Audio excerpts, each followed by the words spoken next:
तो गाइस अभी हम लोग जो है वो श्री बद्रीनाथ जी के मंदिर के ठीक सामने आ चुके हैं और मेरे पीछे आप लोग जो है वो श्री बद्री विशाल जी का मंदिर देख सकते हो और यहाँ पर बहुत ही ज़्यादा भीड़ है अभी। तो अच्छा हो हम लोग ने कल रात को जो है वो दर्शन कर लिए थे। तो ये देखिए ये पूरे यहाँ पर जो है वो ग्लेशियर्स है और इधर से ये पूरा आपको दिखेगा श्री बद्री विशाल जी का बहुत ही खूबसूरत मंदिर जो कि चार धाम में से एक धाम में आता है। और चार धाम में से जो अपने चारों धाम है वो द्वारकाधीश है, बद्रीनाथ जी है, जगन्नाथ जी है और अपने जो रामेश्वरम में है वो है।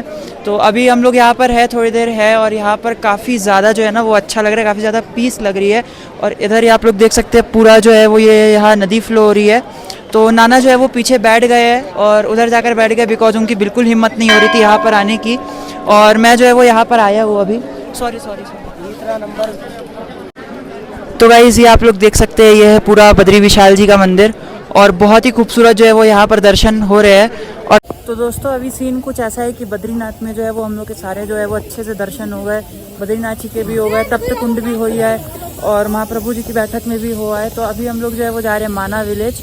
तो माना विलेज जो था वो पहले लास्ट विलेज ऑफ इंडिया था, इंडिया और चाइना की बॉर्डर पर अब उसको जो है वो मतलब इंडिया का जो है वो पहला विलेज जो है वो कहा जाता है। और वहाँ से जो है वो 63 किलोमीटर जो है वो इंडिया और चाइना की जो सबसे मेन बॉर्डर है वो है।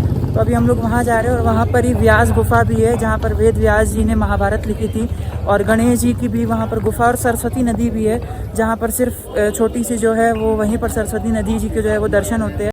तो गाइस अभी हम लोग फाइनली माना विलेज पहुँच चुके हैं जो कि इंडिया की सबसे फर्स्ट विलेज है। और यहाँ से आप लोग व्यू देखिए कितना खूबसूरत है, ये पूरे जो है वो हाँ ये पूरे जो है वो ऊंचे ऊंचे पहाड़ है और ये हम लोग पूरी वैलीज के बीच में और यहाँ से जो है वो नदी बह रही है। तो ये आप लोग जो देख रहे हैं इसके थोड़ा सा आगे हम लोग जाएंगे तो वहाँ से सरस्वती नदी का उद्गम स्थान है। और बेसिकली सरस्वती नदी की जो है वो हिस्ट्री ये है कि जब गणेश जी और वेद व्यास जी जब अपनी गुफा में बैठ के महाभारत लिख रहे थे तो उस टाइम पर सरस्वती नदी एकदम पास से बह रही थी, तो उसका जो है वो फ्लो काफ़ी ज़्यादा था। तो वेद व्यास जी ने और गणेश जी ने सरस्वती माँ से बोला कि आप जो है वो थोड़ा अपना फ्लो कम कर लीजिए क्योंकि हम लोग जो है वो महाभारत लिख रहे हैं तो उसमें उनको डिस्टर्ब हो रहा था, पर उन्होंने अपना फ्लो कम नहीं किया। तो वेद व्यास जी ने जो है वो उनको श्राप दे दिया कि अब जो है वो आप सिर्फ इतने ही रीजन में बहुत कम जो है वो उसमें कम मात्रा में जो आप वो बहेंगी। तो ये हिस्ट्री है बेसिकली सरस्वती नदी के पीछे। और थोड़ा बहुत ऐसा कहते हैं कि 5000 से 6000 BC के बीच में जो है ना वो सरस्वती नदी यहाँ पर एक डिजास्टर आया था जिसकी वजह से काफ़ी लोग कहते हैं कि सरस्वती नदी उसके बाद से जो है वो विलुप्त हो गई थी। तो उस बात को भी काफ़ी टाइम हो गया। तो अभी हम लोग सबसे पहले जा रहे हैं भीम पुल और उसके नीचे सरस्वती नदी के उद्गम स्थान में। तो चलते हैं। तो गाइस अभी हम लोग जा रहे हैं भीम पुल पर और सरस्वती नदी के उद्गम स्थान पर। और माना विलेज जो है वो बहुत ही खूबसूरत है, यहाँ पर अभी एकदम ठंडी ठंडी जो है वो हवा चल रही है।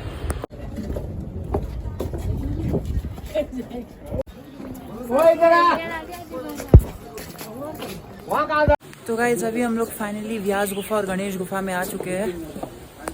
तो गाइस अभी हम लोग पहुंच चुके हैं श्री गणेश गुफा में और ये वही जगह है जहां पर गणेश जी ने बैठकर पूरी महाभारत को लिखा था। और व्यास जी ने 250 मीटर दूर जो व्यास गुफा है वहां पर बैठकर जो है वो उन्होंने पूरा अपने मुंह से उल्लेख किया था।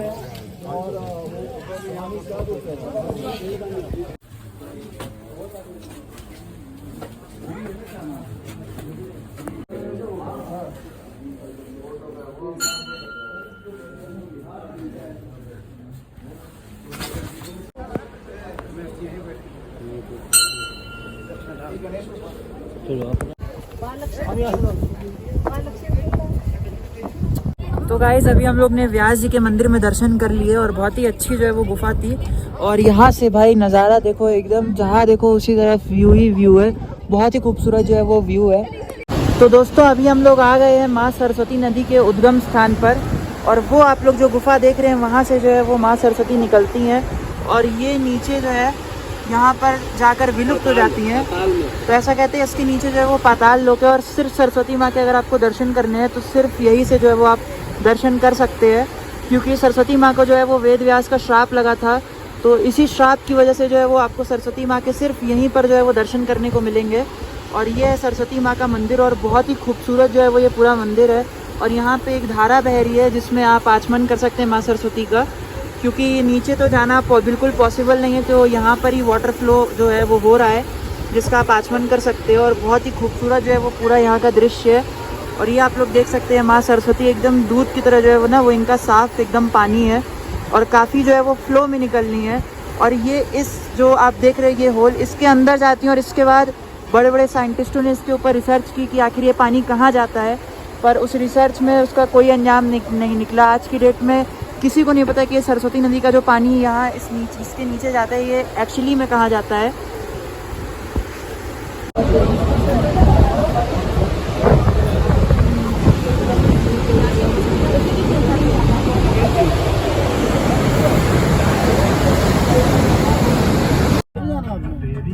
नहीं, हम लोग रुके हुए हैं वहीं पर।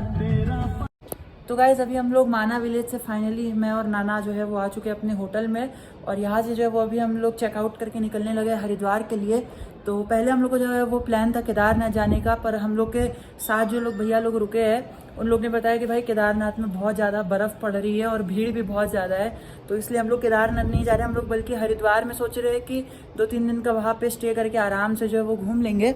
और ये देखो ये होटल बहुत ही ज़्यादा अच्छा है, इसका नाम स्मृति भवन है, और अगर आपको आना हो तो यहाँ पर आ सकते हैं। इसका 3 बेड का हम लोग ने रूम लिया था शेयरिंग में, और वो काफ़ी सही हम लोग को अंडर 2000 के अप्रॉक्स पड़ गया था, तो आप लोग वो भी ले सकते हैं। और इस होटल से सबसे अच्छी बात है यहाँ का व्यू बहुत प्यारा है।